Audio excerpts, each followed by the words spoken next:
Hai, aku Andika Heru dengan NIM akhir 091. Hai, aku Rizka Dwi, NIM 007. Halo, aku Fitri Maulidia dengan NIM 079. Halo, aku Riza Zulmita dengan NIM akhir 048.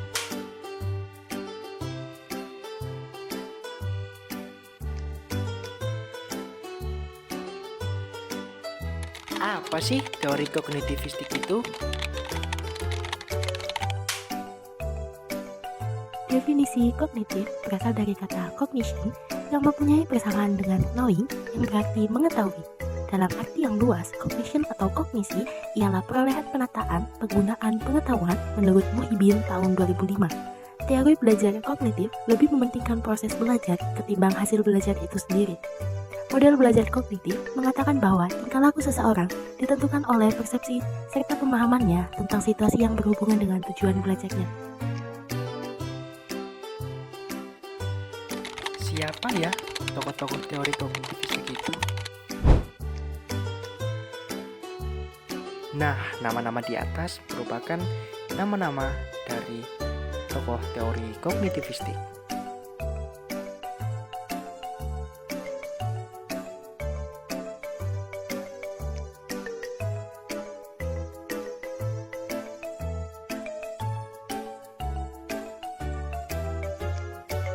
Pakar kognitivisme yang besar pengaruhnya ialah Jim Piaget yang pernah mengemukakan pendapatnya tentang perkembangan kognitif anak yang terdiri atas beberapa tahap.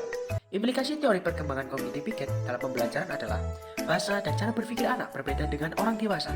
Menurut Piaget, perkembangan kognitif merupakan suatu proses genetik. Artinya, proses yang didasarkan atas mekanisme biologis dari perkembangan sistem saraf. Semakin bertambah umur seseorang, makin kompleks susunan sel saraf dan makin meningkat pula kemampuannya.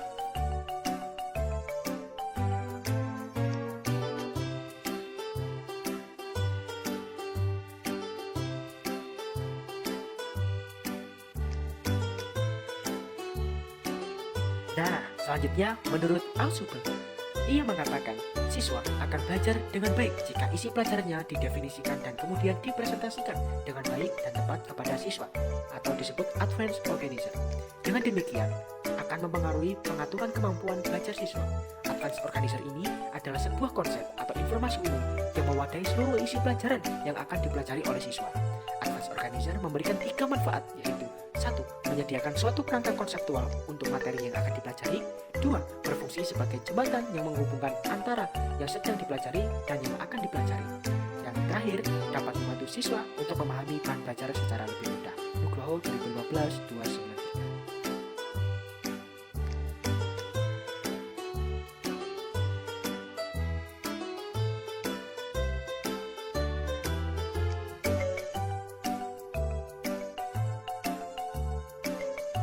Menurut Jerome Brenner, ia melihat perkembangan kognitif manusia berkaitan dengan kebudayaan. Bagi Brenner, perkembangan kognitif seseorang sangat dipengaruhi oleh lingkungan kebudayaan, terutama bahasa yang biasanya digunakan. Penerapan teori Brenner yang terkenal dalam dunia pendidikan adalah kurikulum spiral, di mana materi pelajaran yang sama dapat diberikan mulai dari sekolah dasar sampai perguruan tinggi. Tetapi disesuaikan dengan tingkat perkembangan kognitif mereka. Artinya, menuntut adanya pengulangan.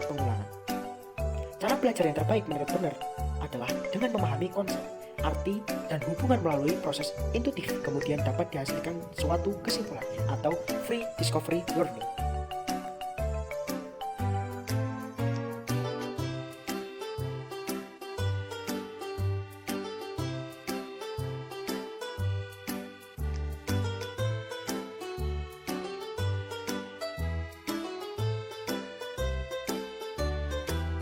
Teori perkembangan kognitif yang dikembangkan oleh Robert M. Gagner.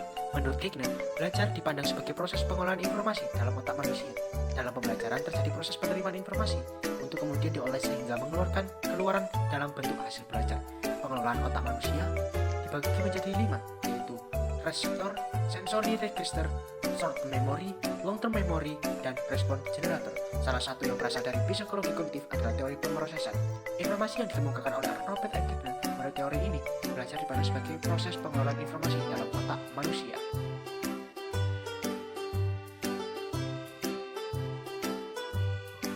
Teori asimilasi dan akomodasi.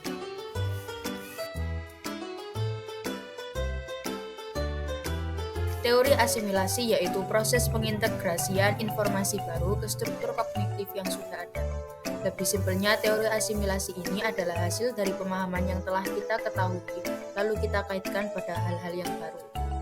Asimilasi adalah merubah lingkungan agar sesuai dengan diri sendiri atau dengan skema yang ada pada diri kita. Contohnya, makanan keras dikunyah dulu baru ditelan.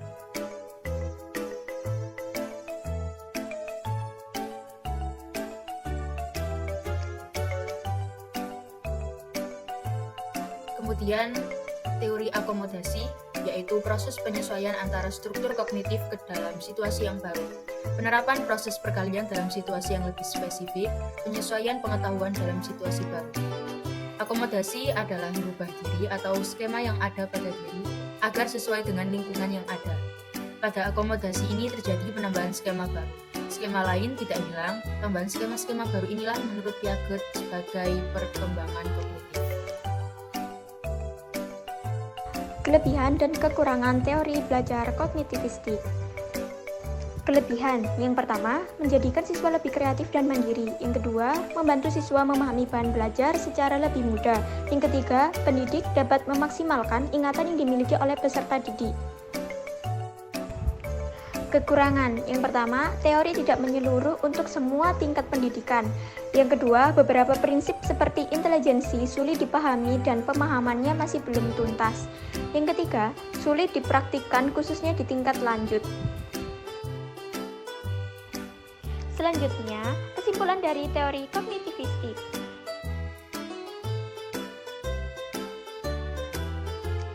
Definisi kognitivisme adalah teori belajar kognitif, teori belajar yang lebih mementingkan proses belajar daripada hasil belajarnya. Hakikat belajar menurut teori kognitif dijelaskan sebagai suatu aktivitas belajar yang berkaitan dengan penataan informasi, reorganisasi, perseptual, dan proses internal. Kebebasan dan keterlibatan siswa secara aktif dalam proses belajar amat diperhitungkan agar belajar lebih bermakna bagi siswa. Implikasi teori belajar psikologi kognitif dalam pembelajaran.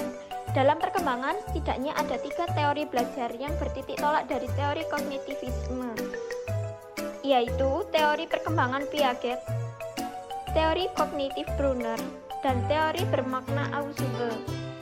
Ketiga tokoh teori penting ini yang dapat mengembangkan teori belajar kognitif dari ketiga macam teori di atas. Jelas, masing-masing mempunyai implikasi yang berbeda. Namun, secara umum, teori kognitivisme lebih mengarah pada bagaimana memahami struktur kognitif siswa, dan ini tidaklah mudah.